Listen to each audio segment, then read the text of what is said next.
Everyone thinks because you're a zombie, you don't know good coffee. Well, they're wrong. There's only one brew that gets my seal of approval. Deadly Grounds coffee is my guilty pleasure. The aroma is so intoxicating. It brings all of my neighbors out of the woodwork. Deadly Grounds coffee. Coffee to die for and zombie approved. It's good to get a little deadly. Use the front door! Oh, they're so disgusting.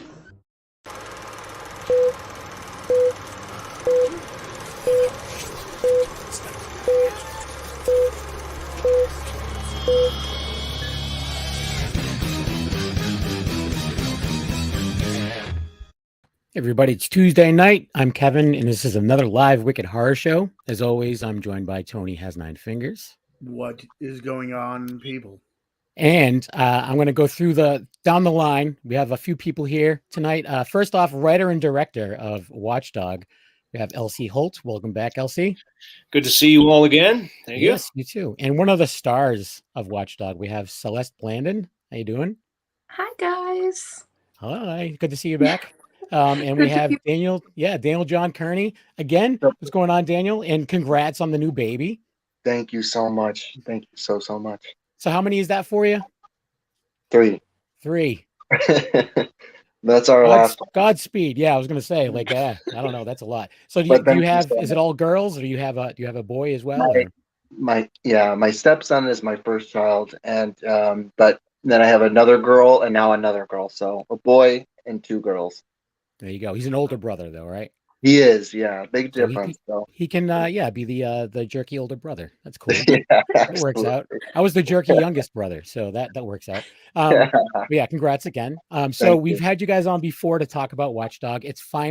It's done, right? You're just you're raising money to do the finishing of it. Is this what is it that you're raising money to actually finish up? Yeah, the movie is totally shot. And we're in the middle of editing it right now. So what we're raising money for, the finishing funds, is all the stuff that comes with post-production. And there are actually a lot of costs from, shooting leading up into distribution that people don't know about. So it's good to have, that covered. And so that's what we're doing now is we're just asking for, a small goal in order to finish the film. But it's already been shot. Great footage, and the trailer is out there for people to watch on the Finishing Funds campaign. I think we might have it here tonight as well. Yep, definitely, yeah. And the trailer looks awesome. Yeah. I was saying, I told you before in the chat, it looks awesome, and it looks awesome. That story looks great, and the premise looks awesome, and the actual trailer looks great. I made my wife watch it. I'm like, so what do you think? She's like, it definitely seems better than most of the other things you make me watch. I'm like, there you go. That's a plus.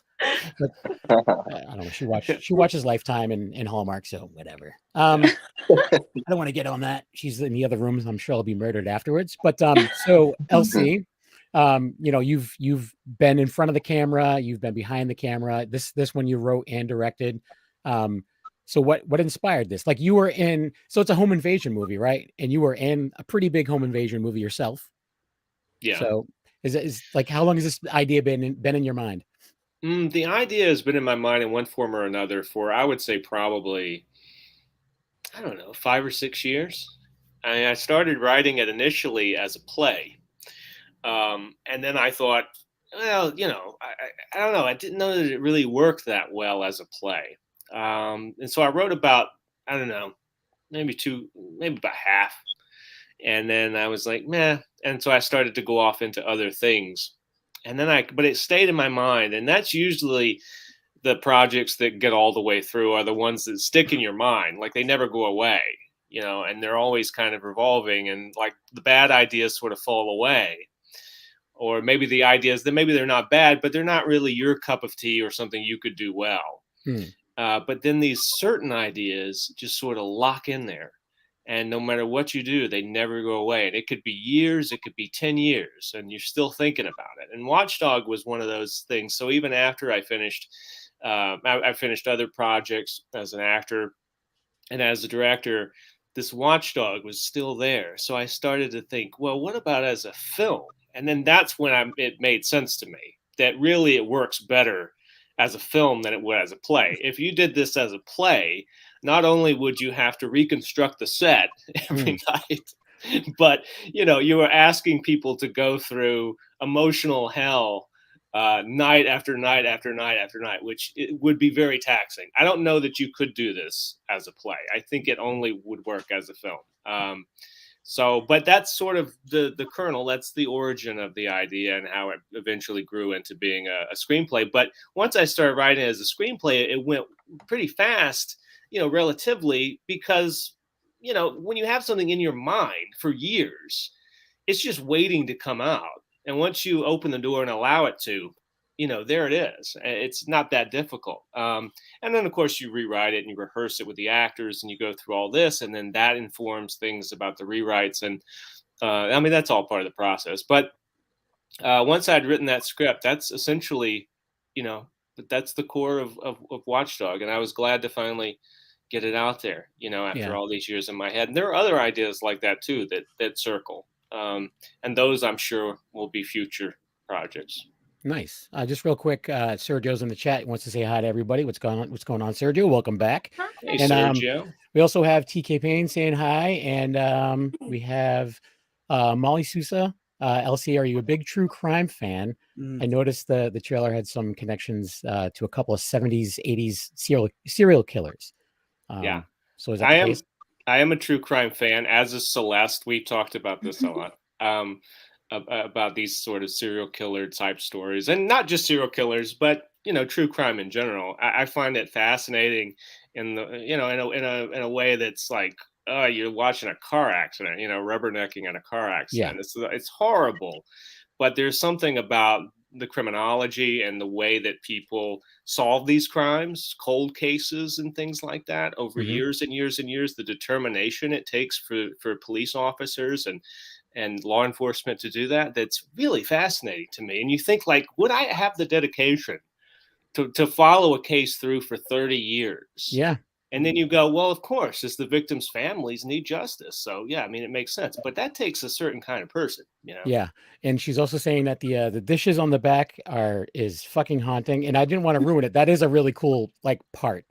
Like, my wife's like, what's going on? I'm like, it's this because of this. And I don't want to, because it's in the trailer. So I don't want to ruin it too much. Incredibly well done. So there you go.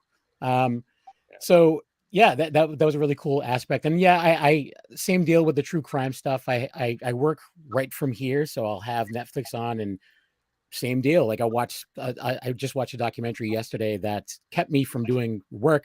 I had to shut it off because I was like, I'm just paying attention. Dude, 30 years, trying to find his daughter's killer.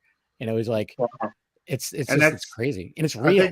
I think that's one of the reasons I don't watch it, is because then it spins off into a rabbit hole, because at that point in time, I need to do something, because if I sit too much and watch that stuff, it kind of just takes my mind everywhere. And it's like, let me stop myself at the beginning, where it's not like I'll watch here and there, but I'm like, I got to stop. So. Yeah. But the good thing is with a movie, you can kind of sum it up, unless it's something you're planning on, like sequels and stuff like that. You can kind of sum it all together, so that way you don't have to worry about going down the rabbit hole for too long, Tony. So Celeste, you're a true crime person as well. Daniel, are you as well? Oh, big time. That's as soon as the under the same aspect that everybody else said, is that it's fascinating to see how the stories evolve and the finally catching the criminal. But I used to love that show, Cold Case Files. Oh yeah. I've seen every episode like 10 times each, probably. I love it, that show. But American Justice. Yeah. First 48 for me. I'm a big First 48 guy. Even some of the unsolved mysteries and stuff, it's just crazy how how you think you have a cap on people's craziness, and then you just watch some of these and you're like, man, I wouldn't think someone could go that far into anything. And we were talking before, and with Watchdog, it's not it's more of a thriller than anything, but sometimes those thrillers scare you more than anything because it actually happens. Like, you watch a horror movie and you're like, okay, there's guts and gore and everywhere. And it's like, can I see it happening? No. But then you get other, home invasions and stuff like that, it happens all the time where it's like that much that it hits you home that much more, where it's like, I think I'm more terrified at that because it can actually happen than your other, gore fest or anything like that. So yeah, absolutely. And Elsie and Celeste can speak to that. But that's what we were all really going for with this is that it could happen, to you, and the performances in it and just everything.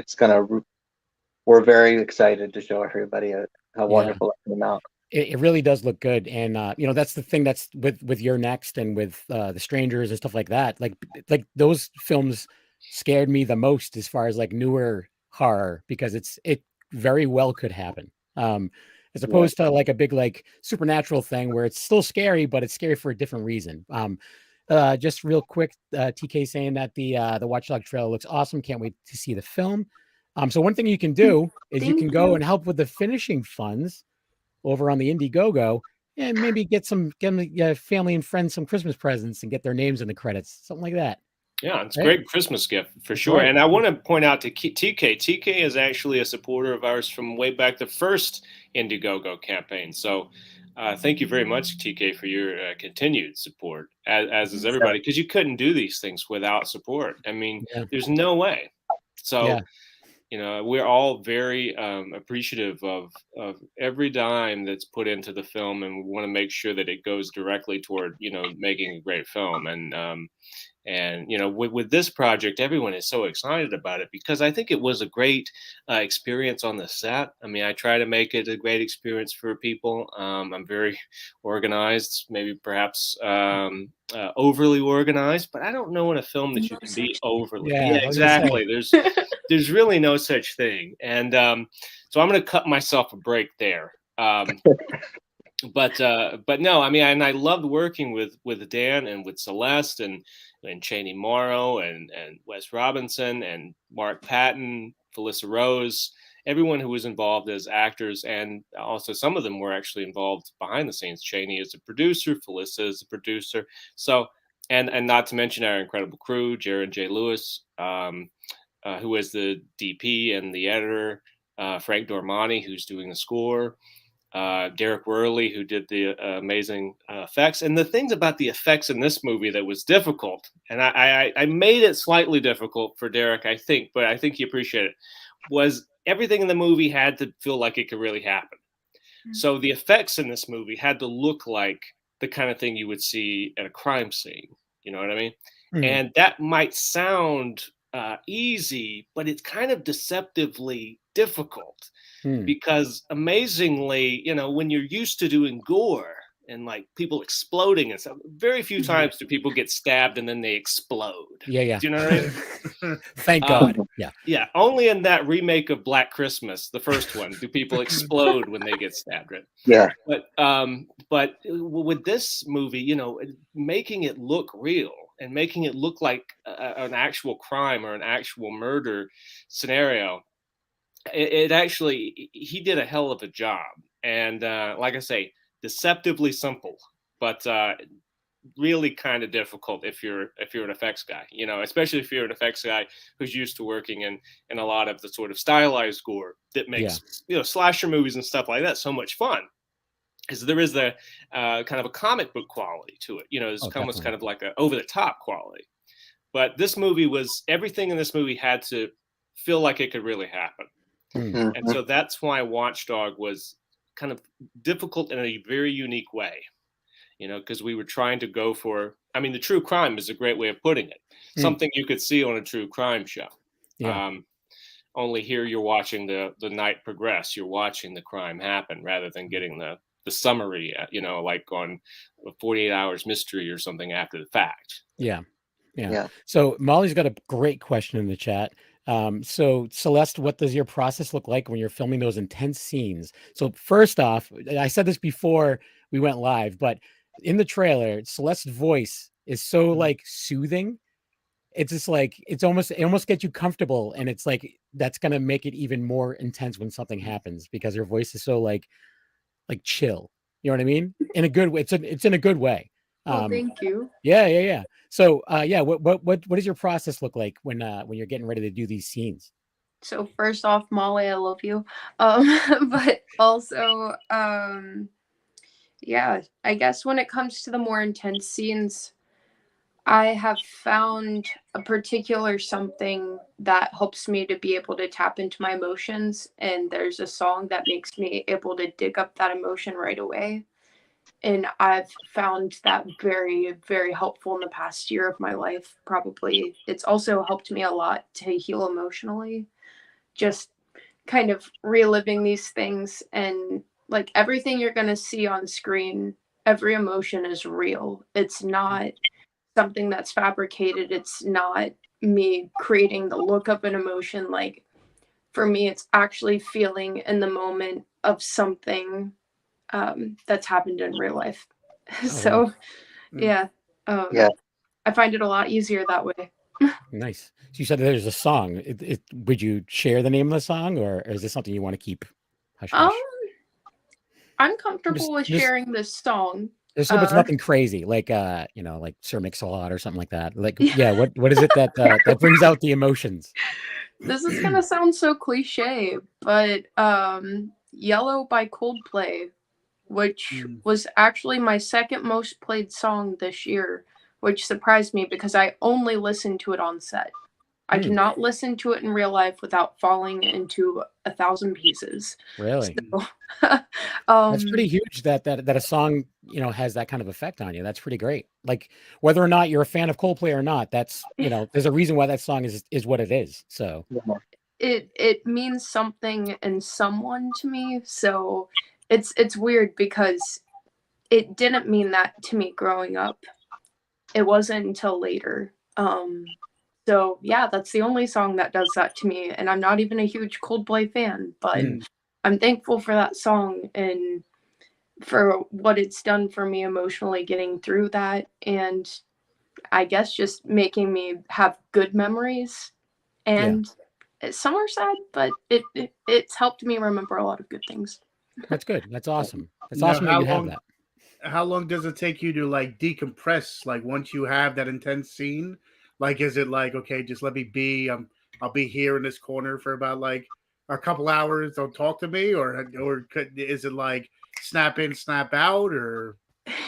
I feel like I'm super weird because I feel like I probably snap out in like a minute or two. I'm lucky to have been surrounded by people I feel really comfortable being myself and opening up with, which I don't feel like I've ever really had that until like the past year of my life, probably. I've got a group of friends now and we keep making films together and it leads to other projects and stuff. And I just feel comfortable with opening up like that with them. And they help me come back to myself. And yeah, I guess it's the company I'm with that makes it so easy. Oh, Nice. and Celeste did an absolutely incredible job. Elsie, stop me if sometimes I can keep going, but she did an incredible job. And there was one point, I think you were the person next to me, Elsie. I had to leave the room because I couldn't handle seeing her like that. Yeah. And because I just wanted to go up and give her a hug because I just wanted to, I felt so bad. It's incredible the performances that you're going to see, and Celeste was just phenomenal. Thank you. Really. I know that for me, as a director, I've never done a movie where so many times I felt like I needed to go up to someone and rub their shoulder and be like, "Are you okay?" I had to do that a lot on this movie because people were so into the performances, Celeste and others you'll see in the film. It's just like there was such a consistency of really solid, dedicated acting throughout it. And I was just really floored. I mean, honestly floored by the talent. It was amazing. That's why I love the film so much. That's why I fight for the support to the film, because I do think that there's something here that's really something special. Oh, sorry. I've got like half of the crew in here right now. Yeah. Well, there you go. Jaron Lewis. There's Jakey there we Lesko. go. There's Jake Capronica, who was our first AD. The Jaron there is the DP I was talking about. And that's Albie. That's Alberto Garcia. Albie? Yeah, What's that's up, Albie. Albie's the man. Yeah. He was our sound guy. This is great. Now everybody's here. Yeah. We're actually all together because today we were filming a secret music video because Jakey and I have a secret song that hasn't been announced yet. So you guys are getting the inside scoop. But... Really? Yeah. Well, let me tell you something. I recently, and I've not been able to tell Jakey this, but Celeste, I was with Celeste and Jake recently, and they played me some of Jakey's music. And I was like, Jakey, let's go. He's a hell of a talent, this guy. Yeah, he is. Thank I you love so much. I appreciate it so much. I love Jakey. Yeah. Thank you. So go check out Jakey Lesko's music. And Celeste, of course. Celeste did a fantastic song, which you can find, called Champagne Hangovers. And now they're about to have a song together. New Christmas song. A Christmas, not so Christmassy song. We just made it snow in Georgia. Love it. So that means I know some extra features that you can add onto the physical copy of the thing. Yeah. A music video, a secret music video in the special features. I tell you, if there's many talented people who were involved in Watchdog, if we added all the special features, it would just go on forever. It'd be like one of those criteria. It'd be like a 4-disc set, but like the movie's only on like half of the first disc, and the rest is all just features. Right. You get like an hour and a half movie, and then the rest of it is like the Godfather trilogy. You know. Yeah. Nice. So actually, speaking of Christmas, because you mentioned Christmas, I do have to point that out that he's saying that Tori's saying that LC looking like he's about to star in the new remake of Home Alone. And also too, Jeff is saying, "What's up, my watchdogs?" No, but I just want to say, Tori, I actually already starred in the remake of Home Alone. It was called You're Next. That's true. Oh. No, you didn't. All right, and then Tori's saying congrats to Daniel on the newest addition to your family. Thank you. Congrats! It's like a party over there. This is awesome. So yeah, and Sergio's asking for the trailer. I know like Daniel's gonna take off at like about 9:30, so we'll play it around that time. And but yeah, so what's with the final fundraising? There's a bunch of really cool perks in there. Like I said, you can add your have your name as a special thanks in the credits, stuff like that. So is there anything else that's out there that you think may entice people to go donate some money to finish the film? Absolutely, yeah. There is, special thanks with the movie. You can become a co-producer on it. You can be an associate producer on it. You could have your song featured in the film. You can there's actually quite a few things if you hop on over, because we only have 5 days left. 5 days are left in the Indiegogo campaign. So, now is the time, because this is the finishing funds. And when the finishing funds is finished, it's finished. You know what I'm saying? I mean, now we're finishing the movie. So this is our last opportunity with the Indiegogo. So if you want to hop on over there, and within the next week is the time you have to do it, basically until Saturday night at 10 p.m. So hop on over there and check out what we have to offer. Become a co-producer, become an associate producer, get your name in the special things. If you're a musician, there is the song, having your song in the film perk, which is pretty unusual, I think. It is. And I was actually going to say, it's a good thing I like you so much, because my music is nothing that would fit in this movie at all. But it would be cool to do it. But at the same time, I'm like, I wouldn't want to ruin this movie. Like, where would you put that? I've had music in trauma movies. If that tells you anything. No, there's a good spot for one song. Yep. For anything. Not mine. It would tell you that. Well, I'd love to hear it. No, you wouldn't. Well, the way that perk works is, people who buy the perk, if you're a musician or you're part of a band, you can give us up to 3 songs, and we'll choose the one that best fits, the moment in the film, because obviously that's important as well. Right. But yeah, I mean, I think people should definitely check it out. If you're a musician, and go on over and check out some of the other really cool opportunities we have. We have Zoom calls where you can have a Zoom call with me and Felissa Rose. You could have a Zoom call with me and the entire cast, many and some of the crew as well. So if you'd like Zoom calls, if you like that sort of a cameo type thing, that's the way of getting it. Yeah, that's pretty awesome. So what's the plan as far as once these funds are raised? What are you looking at as far as like a release time frame? Well, the film is going to be done by at the very latest the spring of next year, and the release, the end of March, and so the release will come very shortly after that. Now, working on other movies, we basically know what we need in order to get the film out there. Go through the distribution process one time and you sort of have it, and that is a process unto itself. Like I say, there are a lot of hidden fees in that. There are a lot of things you have to watch out for. So you have to kind of go through it a couple times and then you realize, what you have to do. So yeah, it won't be very long at all. The movie will be out next year. And we are looking to have a pretty sizable premiere. Mm-hmm. Elsie and I have been talking about that, and it's going to be a great time. It might be on the East Coast. We'll see. So it's be exciting for everybody to be able to get involved. That'd be awesome. Yeah, if it was on East Coast, I may force Tony to come pick me up and drive me there. But I don't know, we'll see. But that's pretty great. And are you going to be doing like a festival run kind of thing, or are you going to just try to do distribution right off the bat, or like to get it out to the people? I'd love to do festival. I'd love to do a festival run. But definitely distribution for sure. Because that's kind of the last step of the process is showing it to everybody and getting it out there for people. And like I say, I'm very, very excited about this particular movie because of all the talent, because of the cast, because of the crew, some of whom you saw here tonight. Yeah.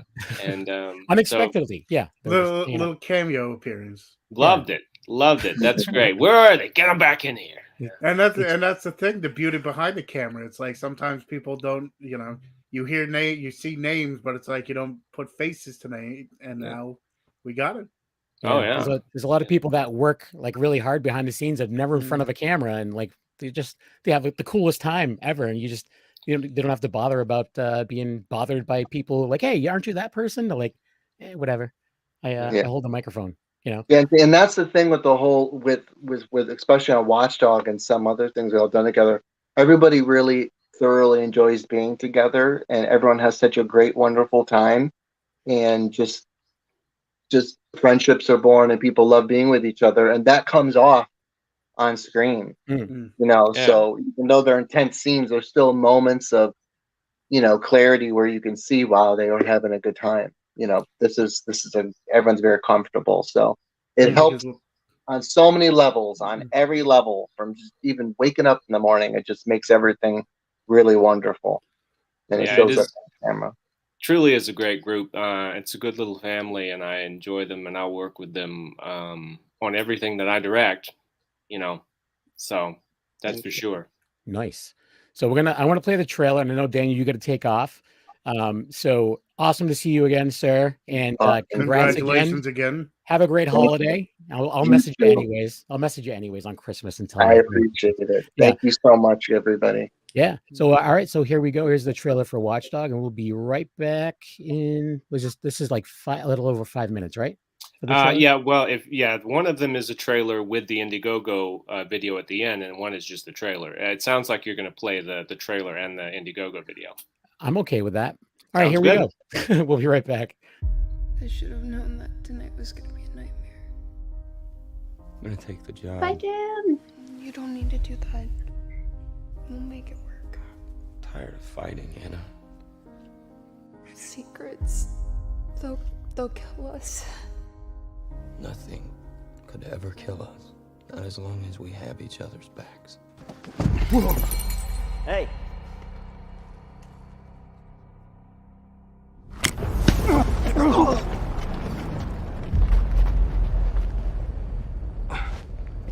Hey! You saved my ass back here. Let me do something for you. Hey, Anna, I would like you to meet. Drew. Hell of an anniversary gift. I asked for wine. You bring home, what is he? A drifter? A guy had a gun to my head until Drew stepped in. That guy's still out there and he could do it to someone else. Why not try trusting someone for once? You're so naive.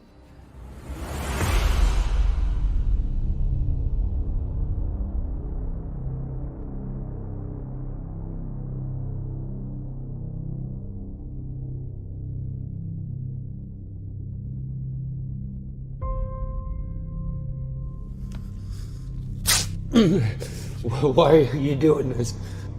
If I hear these dishes rattle, or worse, if they fall, I get very upset. And I will take my anger out on the wrong person.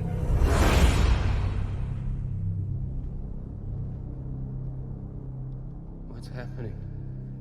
You've gone into shock. This is what's called dissociation. Look at the board. You gave away your king. Now the question is, are you going to give up my daughter?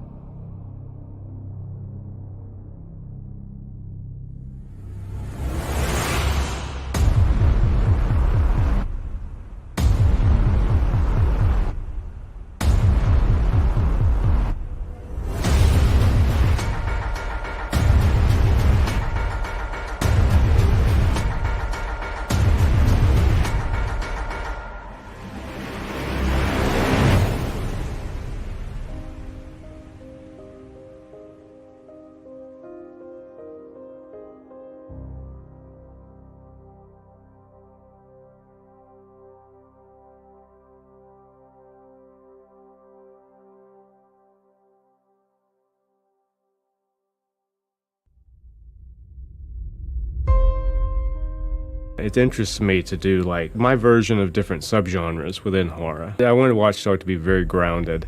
Like this is the kind of thing you could see on the news. Something I learned a long time ago was like if it disturbs you on the set when you're watching it, that's usually the things that are the most affecting when the film is all together. It's a real-life nightmare. My name is Cheney Morrow. I play Travis. Travis is it's just an ordinary man who is kind of put in extraordinary circumstances and has to kind of decide whether or not he has the strength to survive. The one thing he knows for certain is that he loves his girlfriend. My name's Celeste Blandon, and I play Anna in Watchdog. I think The Hills Have Eyes might have been the first horror film that I actually saw. I was just hooked. After that, I was like constantly chasing to find something that was scarier. And I think it's just like that feeling of pushing your limits, and you almost feel like you got through something. You feel like you are the character and that you are going through these things and you come out stronger at the end. So it's one of the only genres that I watch, and I feel like I accomplished something by watching it. I'm Wes Robinson. I play Drew Connolly in Watchdog. Drew is probably one of the more complex characters I've ever played.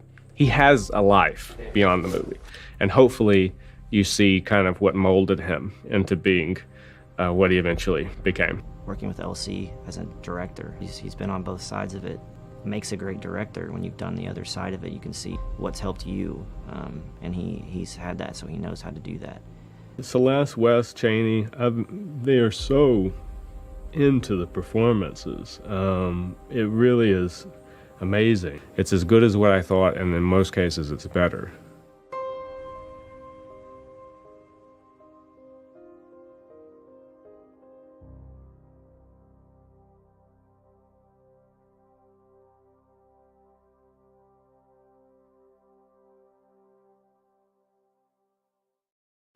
There you go.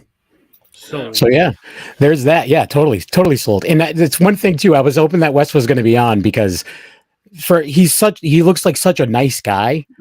Like it was really cool to see him play something that just didn't seem like a nice guy. You know what I mean? Like he seems like I'm sure he is a very nice guy, but I mean, I don't know. It's completely different than what I would expect him to play. Oh yeah, Wes is one of the sweetest guys you'll ever meet. Like really, honestly. I mean, you hear that a lot, and it's like, yeah, right. but he really is a kind-hearted guy, and he brings something to this character of Drew in Watchdog that I think is very interesting, and always interests me when I see this happen. Is he brings things to it that are they're in some parts terrifying, but in other parts vulnerable and very sweet, you know. And I find that interesting. You know, it's very interesting, you know, writing and certainly as an actor to try to find ways of playing two different things at one time. Do you know what I mean? Or two different things, showing different sides of a person, so that it's not just like totally evil or totally good. I think those parts are sort of boring. You know, they can be if you're not careful. The more interesting thing is when you show people in gray shades, which I think is probably more accurate to the way people, you know, are in life. I mean, I've known very few people who were wholly good and wholly evil. You know, they're usually some mixture of the two. Hopefully, yeah, because that'd be a weird life. I mean, you know, unless you're dealing with someone like Ted Bundy or something like that, you know. I mean, but that's a pretty unusual thing to do. Even though I did read the other day that like the average person in their lifetime will walk past like 36 killers, and I was like, geez, how many have I already? What's my number right now? You know, how many people are related to killers? Because I'm related to a killer. Oh, unfortunately, yeah, unfortunately, he wasn't a serial killer, but he was pretty brutal murder. Anyways, on that note, Christmas is coming. I'm just being dumb. So one of the things I notice about the house is this always like gets me. I always try to look for it. I'm like, I don't know how you guys do it. Like, I like this. If there's windows, like, how do you guys get around all that? Because there's times you see like shots that are like straight on, and you know, it's like, how do you not see that? Like, I'm always looking for the camera because I'm also that guy. But how do you like? What's the trick? Well, it's difficult sometimes. You just have to be careful. You know, you usually run some rehearsals, and you know, if there's a big window there or a mirror or something, you watch for it, and then if you spot it, you adjust. You know, and of course you're going to do it many times. So there are times that you do see a reflection or a shadow or something. So you just do it again. Yeah. You know, stuff like that. I think it would be harder if this was like live television from the 40s or 50s, where you're like, you know, one take and you're done. You know, get it right. Even film as an independent filmmaker, it would be much different if you weren't doing digital. Well, and the high resolution of digital also helps you to catch things too. I mean, sometimes you had those little monitors that were black and white when you were shooting on film, and you know, there's no way to spot a reflection or something on that. Yeah. Zach is saying that Watchdog looks good AF. I agree. So yeah, the also the location looked really nice. Where was that? Like, how did you get that house? Is it through someone you know, or is it just a place that's used for locations all the time? Or no, it's not used for locations all the time. I really found it in Wetumpka. It was a place called Wetumpka, Alabama. And most of the movie is shot in and around that town. Though some of the people lived in or stayed in Montgomery. I actually stayed. Celeste and I and some of the other cast and crew stayed in that house while we were shooting. Cool. And there are parts of the house that were sort of a la You're Next. There are parts of the house that we don't show. You know, it was a big house. But yeah, it was a really cool location. But no, it's not like a movie location type place. Like, it would probably be pretty hard to find. It's not the easiest house in the world to find if anybody wants to go try and find it one day. There are a lot of people that actually do that. I know some people that like travel around the world just to find to take photos of like filming locations. They put up a fence around the Your Next house. You can't get to it anymore. Oh, really? Yeah, they put up a wrought iron fence. We were talking about Christmas. They were talking how one of the guys that was in A Christmas Story visits this house or whatever, and the owner of the house like flipped out on him because he's trying to sell it right now, and he flipped out. So I'm like, okay. He kicked him off the property and everything, but he was in the movie. He was in A Christmas Story, and he was in the new one, A Christmas Story Christmas. And really, and like he was out there like signing autographs like for free and everything. And the owner came home and he's like, "Get off my property!" and blah blah blah. The band and like, you remember the two like bullies, and there was the shorter one. He got punched in the arm. He's like, "Ow, man!" That guy. Yeah, it's unfortunate because he wants to buy the house too. He wants to buy the house. Oh, well, there you go. Yeah, but he's the other guy's not going to let it happen. Unfortunately, people Yeah. stink. But anyways, so Celeste, I know like you've been acting for a bit now. I know you've done a few things. We've had you on a few times for some different stuff. How would this compare, like as far as like an overall experience for you? Like, do you feel like you're really like just finding your footing, or do you think like, because from what I saw, it looks like you knocked it out of the park. I'm sure that would be the case.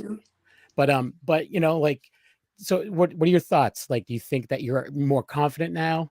Like, has that progressed for you? So I will say in general with this production, it was probably the smoothest thing I've ever worked on ever. Like it was an anomaly really. There were days that we asked each other, did we get everything we needed? Because we finished every night almost like 3 to 4 hours early, sometimes earlier. So that was pretty crazy. This was like the tightest that I've ever seen an entire, especially the cast. Like we didn't run many rehearsals in person. All of it was done online mostly. When we got there, we might have ran through it a few times together, but everyone knew their stuff. Everyone was ready. They fully understood and knew their character as if it were a friend or a family member, to where it just flowed out and into each other, I guess. It was easy. It felt like there wasn't that much work involved. We were having fun because everyone was so prepared. All of the cast and all of the crew was so prepared for each of their jobs that it just happened and we got to enjoy it and enjoy each other's company. So for me, it was a very smooth and fun shoot. And I just love everyone who's involved. So it was a very special and rewarding experience for me. That's awesome. That's Well, cool. Daniel, said it before, and I say it all the time. As fans, we notice that, especially when you work together on different projects or just know each other, you can definitely tell the feel on camera that it's not like it's that you're forcing anything. At that point in time, it kind of just flows very smoothly. And at that point in time, it's like, I guess we've heard different times where you meet like a week before or a month before and have to like feel each other out beforehand. But if you work together, you know exactly what's coming. Okay, you're playing different characters in different movies, but you know how everybody feels and works and everybody's little ticks and stuff. So it probably made it that much easier too, where it's like, okay, maybe you meet the person for the first time a day before and you don't click. How is this going to work on camera? If it's like, okay, now I can understand if you're like antagonists with each other, that it might work a little bit more. But if you're supposed to be like best friends, it's like, then you can tell it's like, it doesn't feel It's forced that almost. way. It doesn't forced. like, sometimes it's like, okay, it looks like you've known each other for 10 years. You must be best friends. And it's like, oh no, we met each other yesterday. And it just, you could tell it watching. Well, movies, so. you used to hear like all these old stories about like people in Hollywood that were just horrible to work with, and they pulled it off. I mean, but I mean, I guess it depends. But it's sort of miserable, I mean, I've done things like that before, where you are kind of miserable, and I don't have this like, I don't think that making movies should be miserable. Yeah. I think that you should enjoy it. I mean, you're getting paid to be an adult and make believe. Right. You're pretending for a living. Yeah. It's awesome. Right. And it's like, number one, how can you complain about that? And then number two, it's like, kind of like, how dare you? You know how many people would kill to be in that position, or I mean, honestly, yeah, it's like, so when we do a movie, I prepare a lot. Like we talked a lot about, I had 66 pages of storyboards for WATCHDOG, for instance. Wow. So every shot I knew, what I was doing. And then I scheduled the movie and I think you get your best work done when you're not everybody's not dying of exhaustion all the time, so it's very important. Like on a bigger film, you would have, mandatory like 12-hour rest in between when a shoot ends and when it begins. So I was very important for me to include that for people so that people could rest and relax. And then when you're just prepared and you know what you want, and you know how you're going to get it, there's no reason to stand around for 20 hours and just because, well, that's what people do on a movie, not necessarily. I mean, if you get what you're wanting, then be happy that all the preparation turned out okay, and helped. So I really think a film can be an enjoyable experience for people. I mean, all the things, the best films I've been a part of were films where I enjoyed the experience of it. Yeah, it's supposed to be an art. Like it's like, acting is an art, and it's like you shouldn't hate your art if you're doing it. Like if you hate your art, if you're doing art and you hate it, you should be doing something different. And that's one of those old things where that's one of those old things where it's just like, I have to suffer or it's no good. Don't give me that. I mean, you always hear that about the suffering artist. Oh my God, I have to cut my ear off or this painting's not going to be any good. I mean, give me a break. Yeah. You can enjoy your life too. Yeah. Sergio just want to make sure that he said good work, Celeste. And Zach is saying that he's going to check out this movie as soon as he can, as soon as it's possible. And Jeff is saying, for example, Elsie, you got to wreck that entire house and not pick up after yourself. So that was the for your next. So that's a plus. Yeah, that's a plus for sure. But yeah, I don't know. So what is next for you guys? I know Elsie, you got some irons in the fire, acting and directing and writing, or a little of everything. Right now, I'm working on finishing WATCHDOG. Is the primary sort of concern. But that also leaves me time to act, which is something I do more than writing and directing. I mean, writing and directing, it does, as much as I say, it's a fun experience and stuff. I mean, it is taxing, and I don't. It takes me a little time to recover, a few weeks, to get where I don't wake up in the night and go, cut. But so it's not something I could do every single day, but I certainly have projects that I would like to write and direct in the future. But no, right now I just wrapped a movie with a lot of these beautiful people that you saw on here tonight called The House Among the Trees, a film that I did. I don't know. It was earlier. I guess it was last year, perhaps. 2021, called Party Bus. Just came out on Amazon. You can find that on Amazon and all the streaming services. Oh wow, I gotta track that down. Written and directed by a guy named Carlos Berber, really talented writer director. And then I have a number of movies, coming out: Macabre Mountain, Butcher's Bluff,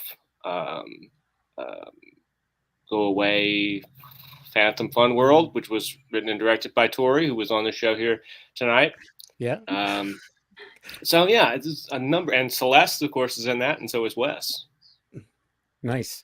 So again, it's just like I think I've told you every time you guys have been on the show, you guys are part of the crew that are making all the movies that I want to see. Like it's all the movies that are on my checklist. Yeah. So, whenever people ask, like I do TikTok lives and stuff, and I tend to help people. They're like, oh, I need to watch this and give me a recommendation. I'm like, you gotta wait a little bit longer because there's a list of movies I can name that'll eventually come out. And they're like, oh, we never heard of them. I'm like, because you're not looking in the right places. Right. I'm like, at that point in time, they're like, it always comes up where it's like, oh, well, a lot of these bigger budget movies, they're all the same.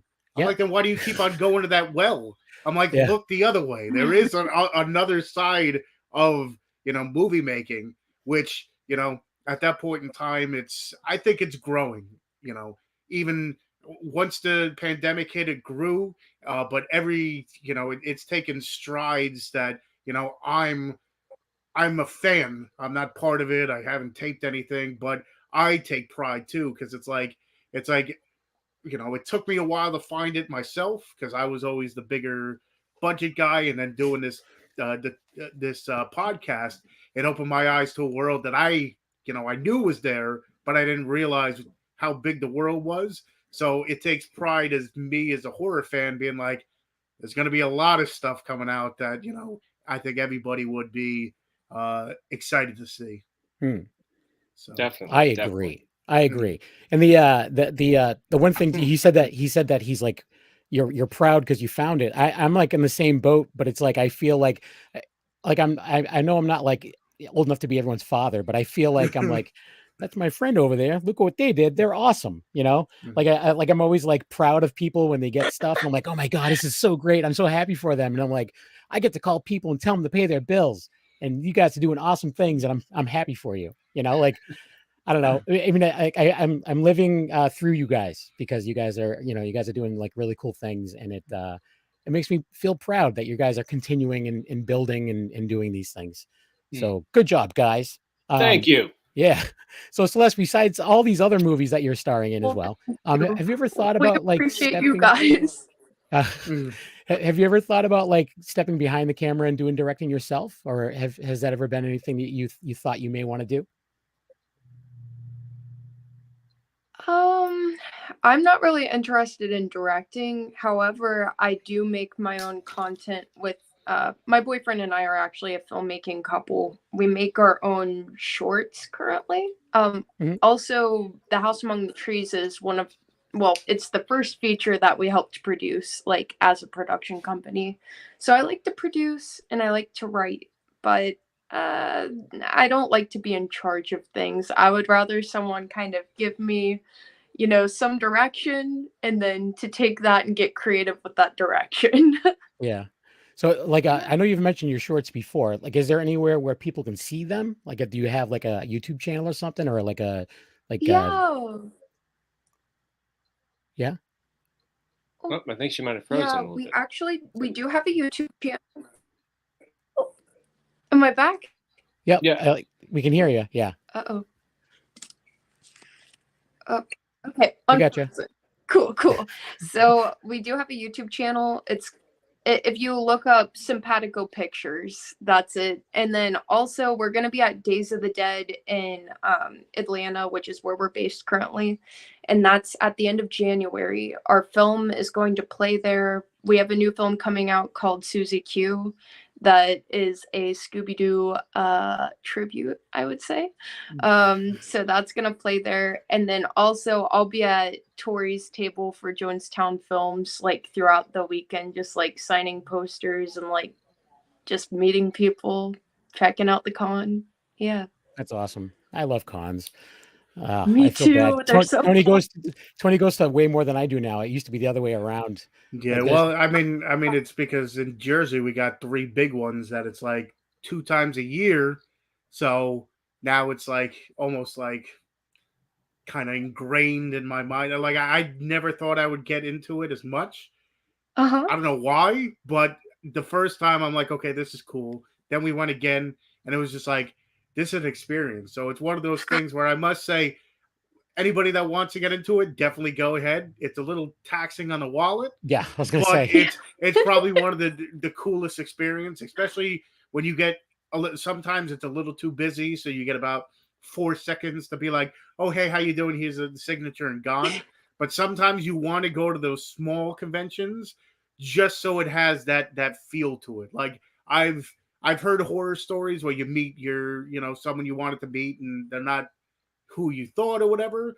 But I honestly, from the beginning, have had the best experience, like going there, like sitting down, talking for a couple minutes, like picking brains and stuff. And it's one of those things where it's like, as much as, you think everybody's different, we're all the same. And it's just going back to Kevin saying, like, we're happy for you guys. It's like it's someone that you admire, I guess, at that point in time. Yeah. So. And one thing too is I always like to try to like search out like the smaller, like, really early on, like filmmakers and stuff too, and buy some stuff from them, because you want to show a little bit of support, even if it's not great, it's a start. I love to see progress. So like maybe next time I'll buy something else from them and it's even better or whatever.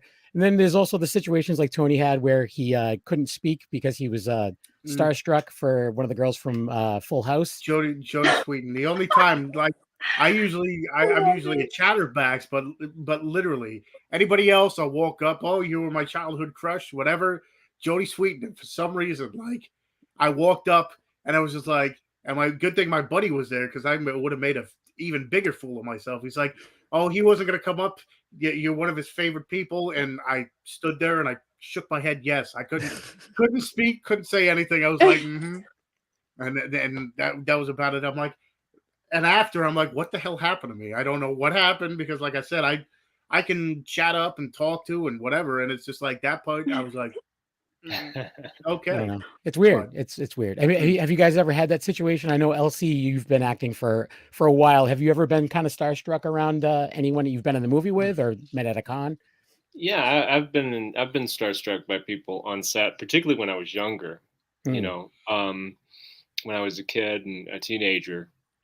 Wes Robinson is I can already tell he's gonna make fun of this, but I did this movie with Al Pacino that he likes to point out that LC was in a movie with Al Pacino.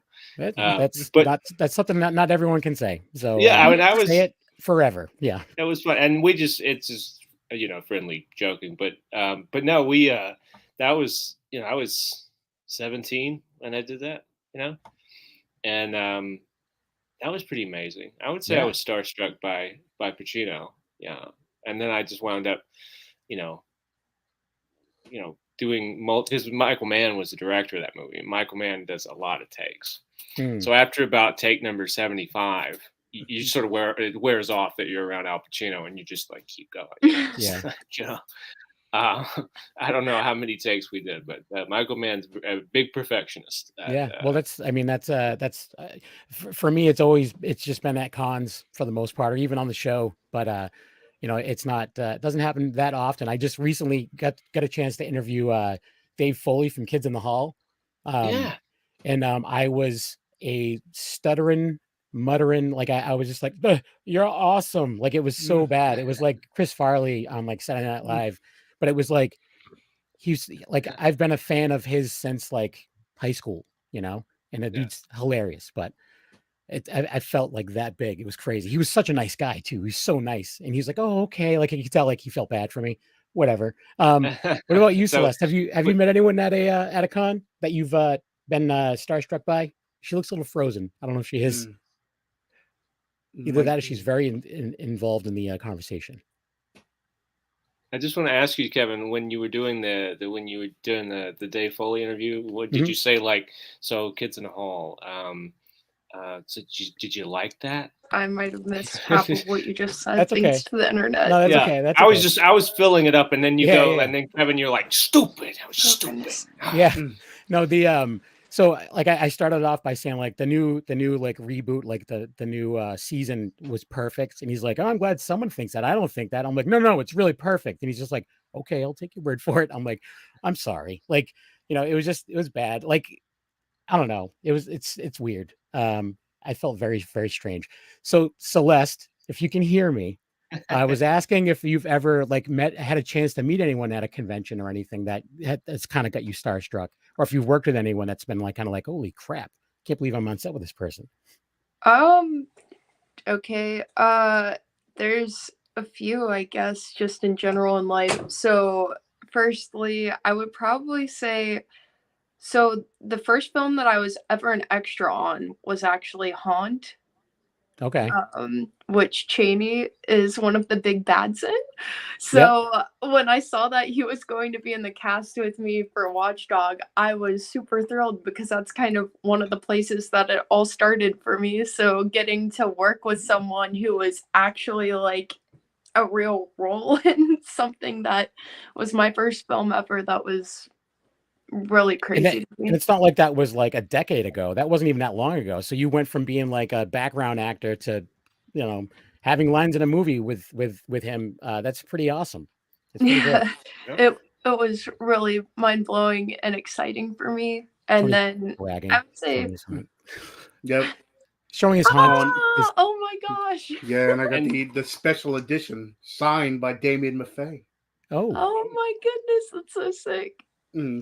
I should say with Celeste also, if you've ever seen, she pointed this out to me. I'd seen the movie, I didn't know that.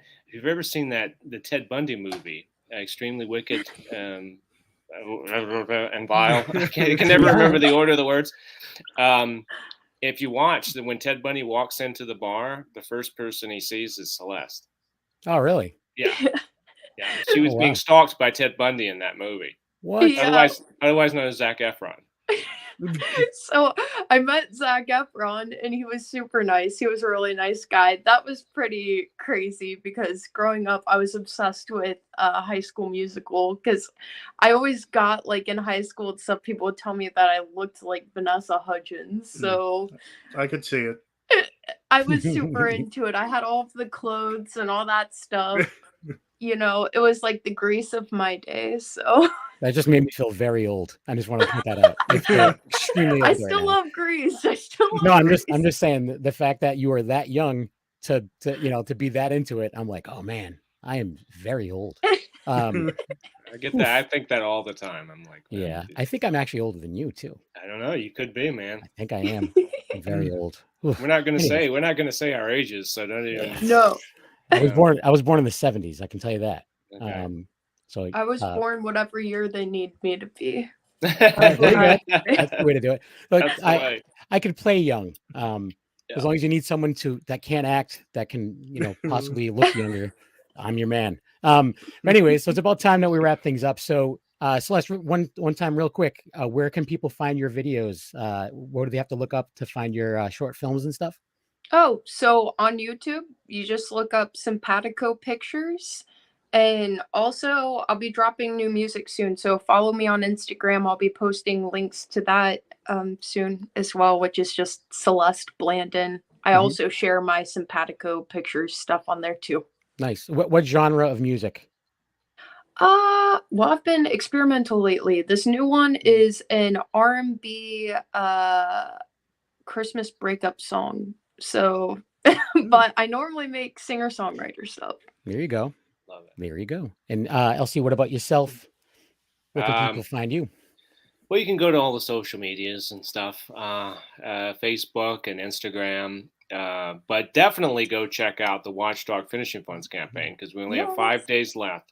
And we watched the trailer here tonight. Great perks out there. And, and I appreciate you guys showing the trailer and bringing us on here tonight to talk about the finishing funds here in our last few days, the final week. Yeah, and the movie looks awesome, so I want it finished so I can see it. It's going to be finished, I'm sure, either way, but make it even easier if you can meet that goal. And like I said, go buy someone a perk for Christmas. That's the way to do it. Yeah, we're going to finish it. This one's for you, Kevin. That's right. Thank you. So Tony, what about yourself? Where can people find you in your ever expanding or growing TikTok fan base? You can find me at Tony Has Nine Figures on YouTube, where I do movie reviews, unboxings, anything movie related you'll find on there. Tony Has Nine Figures on Twitter, which I hardly ever use. I don't know why I keep on saying it.